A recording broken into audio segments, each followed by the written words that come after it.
Hallo und willkommen zurück. Weiter geht es. Wir haben viel zu tun mit einer Harpune und einem Schwein. Was kann schiefgehen? Well, here we are in the preparation room. I can't say that I like the smell of it much. What do you intend to do? To indulge myself in a little experiment. The challenge of lancing a pig's carcass with a heavy harpoon. A little experiment? Stand aside, Watson. This might be dangerous. I am not well practiced in this exercise. Yet. Yet? Holmes, you should aim for the mark in order to perform the most reliable test.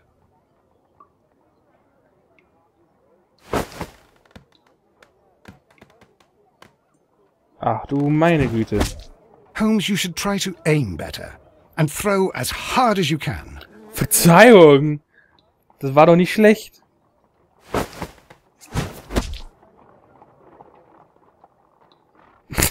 Das ist lustig.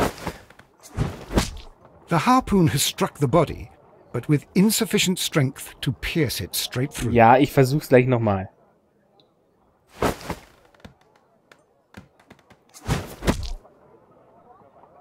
Okay. Kann ich nur spielen, macht Spaß. This is the best possible result that I could get. Do you see, Watson? Throwing a harpoon and pinning a man to a wall requires either exceptional strength and training or diabolical luck. If it was luck, then it was a chance in 1,000 that night. Well, yes. Let us leave now. All right. But before we go, I suppose I'll have to pay for all these carcasses you've happily mangled. Very well, but please hurry. Ja, machen Sie. Keine Zeit für so einen Mist.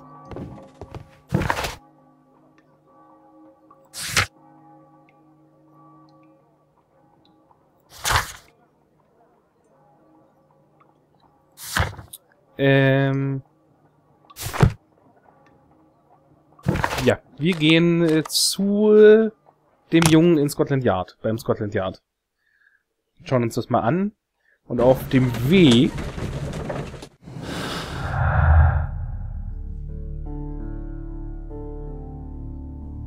Was ist das Neue? Nötige Kraft. Das kombinieren wir zu...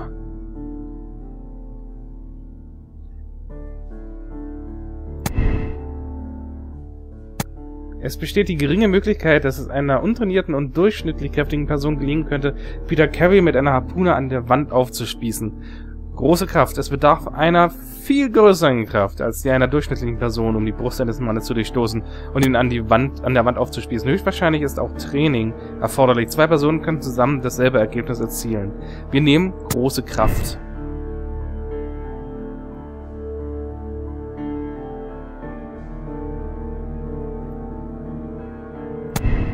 Was wir auch noch ändern könnten.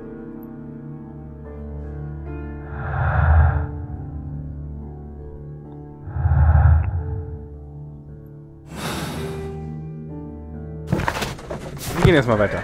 Bis Scotland Yard. Und befragen den jungen Nelligan dann dazu. Zu der Sache.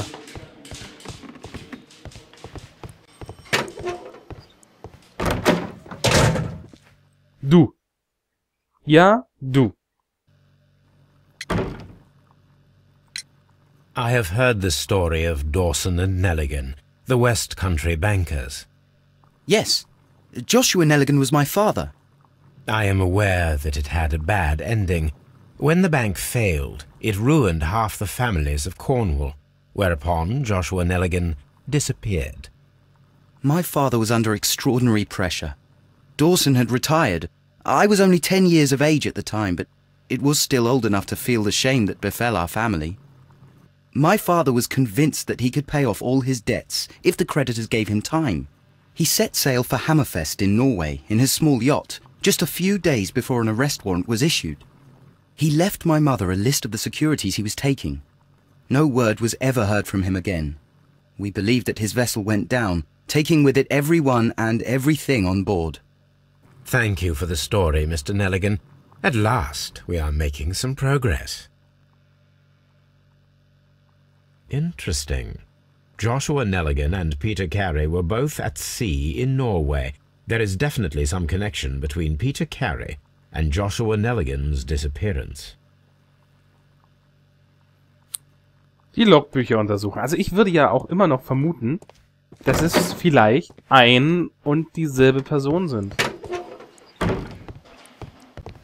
Oder, alternativ, Peter Carey hat Joshua getötet,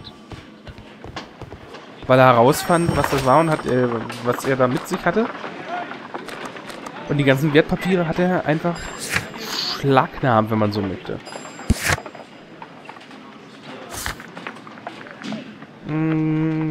Schiffslogbuch für das Jahr 83. Da gehen wir hin. Das schauen wir uns mal an. Woodman's Lee.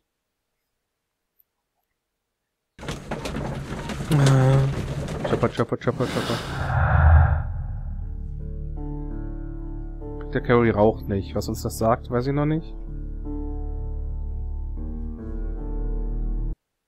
Er wird den Tabak jemand anderem angeboten haben.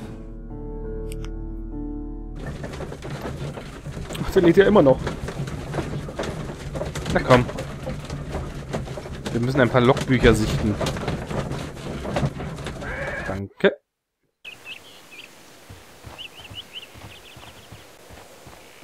Ja, aber aus der Not, dass sie so lange Ladezeiten haben, haben sie auch eine kleine Tugend gemacht. Das ist schon nicht schlecht gemacht. Das muss man sagen. 1883. That's the one I need. This is the crew list of the Sea Unicorn.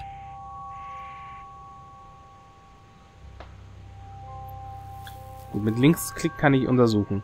Peter Carey, Charles Allison, Henry Jones, James Lancaster, Patrick Cairns, Pablo Coverdale, Ned Land, Joseph Walker, John Rourke, Richard Lang, Henry Shepard, Hugh Pattons, Thomas Lawrence, Roger Fowler, Seth Fowler, Talbot, Granger, Tinsley, Will White. Log notes for June. Nothing unusual. This is the crew list of the Sea Unicorn.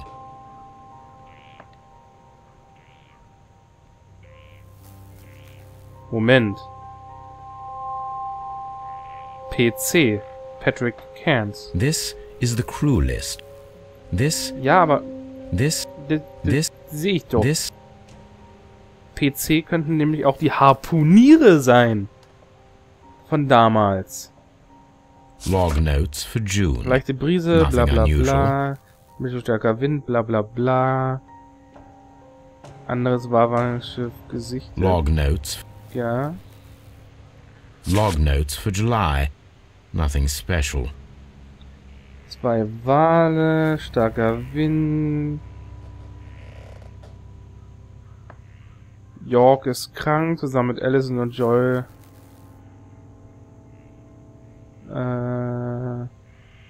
Log notes for August. These pages have been torn away. Log notes for August. Canadian Pacific Railway, CPR. A torn piece from a bond certificate. I have seen this abbreviation somewhere very recently. There are 3 ways of discovering what happened in August of 1883 aboard the Sea Unicorn. The first 2 of these will require speaking with a dead man.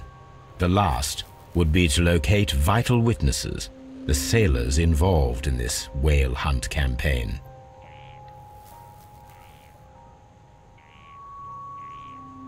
Wie machen wir das? Besatzung finden. Gut. Das kriegen wir sicherlich hin.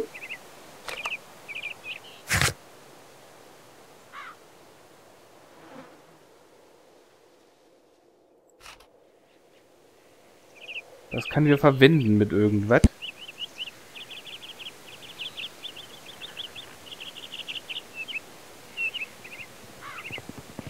Das können wir jemandem zeigen. Wir fangen mal mit Scotland Yard an. Das würde ich gerne mit dem Jungen besprechen.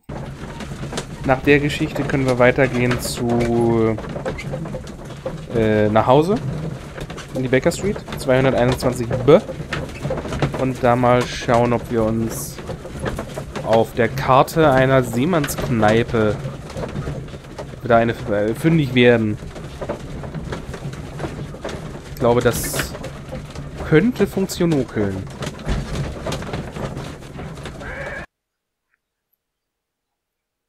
Na.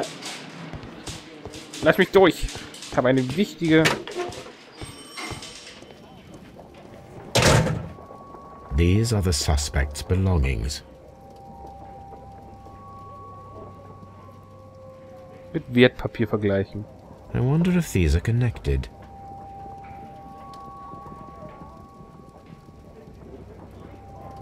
CPR.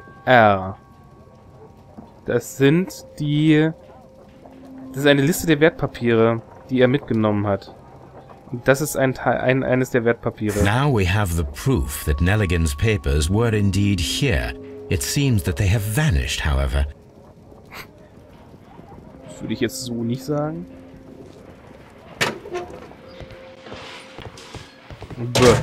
Was sagt denn unser Gedankenkonstrukt?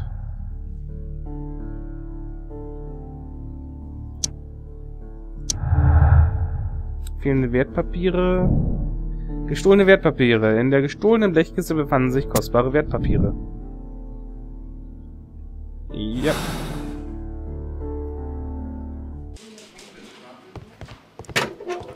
Das war jetzt nicht allzu schwer zu kombinieren.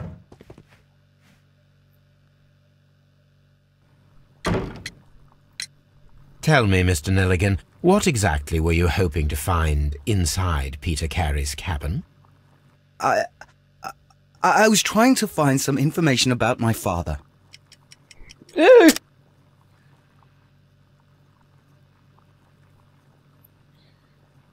Wertpapierfetzen.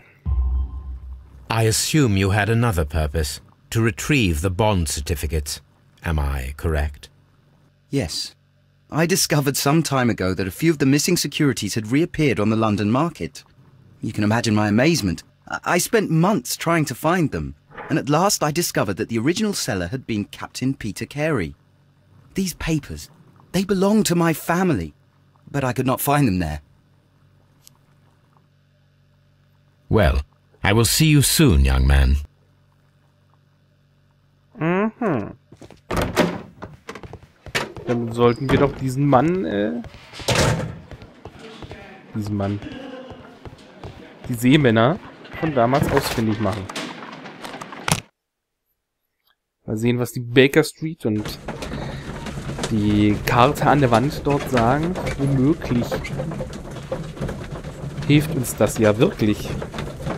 Ansonsten müssen wir uns des Herleitungsmenüs bedienen und dort mal ein wenig herumgucken, ob wir noch irgendwas kombinieren können.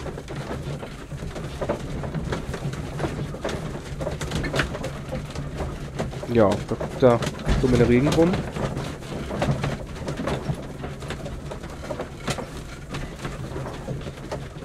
Eine lange Fahrt, ich weiß. Holmes fragt sich, wo er hinfährt. Wo fährt denn dieser Kutscher schon wieder lang? Der weiß doch, dass die Straße gesperrt ist. Something new, Watson. I have the list of sailors who were aboard the Sea Unicorn. We shall soon learn what happened to Nelligan's father. I have only to find them. Let us hope they are still working at the harbour. I think that if you pretend you're from Scotland Yard... I doubt it, Watson. And really, I would prefer that all of this remains quiet for now. But I have another solution. I'll call in the specialist. And who might they be? The secret police division of Baker Street. Ah, you mean young Wiggins and his gang? Yes. Believe me, you'll receive more useful assistance from these little urchins than from a dozen yard detectives. Those children are everywhere. They see and hear everything, and they are cunning. All they lack is organization. I'll summon them. How will you do that? There is always a watch beneath our window. I have only to call him. Na dann. Rufen wir die Wache. Die Wache. Wiggins, could you come upstairs, please? At your service, Mr. Holmes. Wiggins, I need you to track down certain people for me. I'll give you a list. You can read, can't you? Big Oliver from our gang. He can, as his father is the coachman of a famous lawyer. Fascinating. Here is the list of sailors. Sailors? Fascinating. Easy. Just got to look where the rum and the red lights are.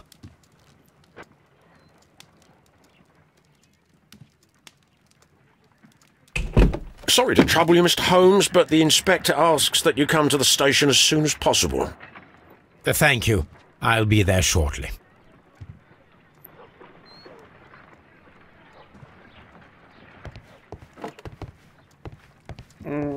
Ich will aber eigentlich...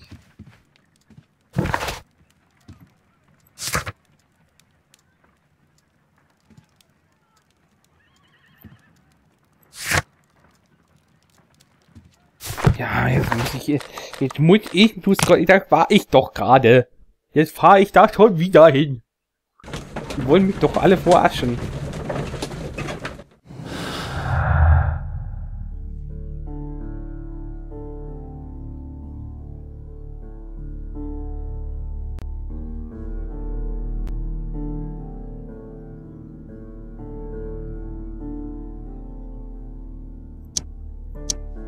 Nein. Einbruchsversuch, fehlende Wertpapiere. Natürlich, die wurden geklaut. Ich bin ja auch ein Depp. Nelligan war auf der Suche nach den Wertpapieren seines Vaters in Peter Carys Hütte. Das erklärt seine Anwesenheit am Tatort.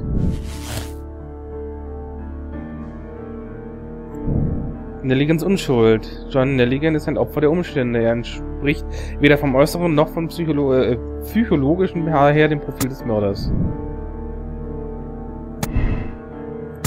Große Kraft finde ich besser. Das können wir wechseln, aber das wollen wir nicht.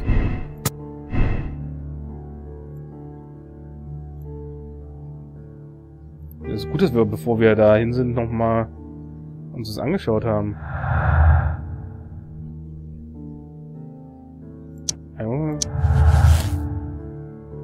Achso, ne, das hatten wir ja schon.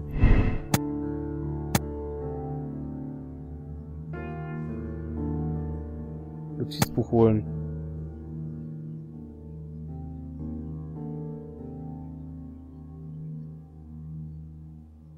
Nee. Suche nach Wertpapieren. Ah, das ist ja interessant.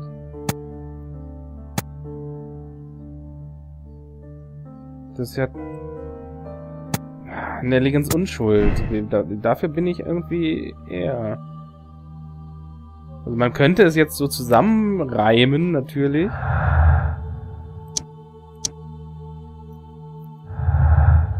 Aber das wollen wir gerade nicht. Bin ich gegen. Wir könnten jetzt den Jungen wahrscheinlich sogar festsetzen lassen für den Mord. Aber ich glaube, er ist unschuldig. Mr. Holmes, I'm glad to see you. As always. What happened? We have a new suspect, Liam Hurtley. I'm thinking that this case will be resolved very quickly now. Interesting. Pray tell. Well, the constable that I left at Woodman's Lee noticed a suspicious individual prowling around during the night. Do you have him here? Yes. He refuses to speak with us, but we'll make him talk. Let us hope so. Ah, yes, and one more thing. The constable told me that at the time of his arrest, the fellow was writing a letter. Do you have it? Of course. It's in the evidence room, at your disposal. Admit that for once, Mr. Holmes, Scotland Yard is a step ahead of you. Eh? Ja. Breathtaking. Breathtaking. Das glaubt Mr. Holmes genauso wenig wie ich. Aber den Brief und Schuhe werden wir uns erst beim nächsten Mal anschauen. Bis dahin. Tschüss.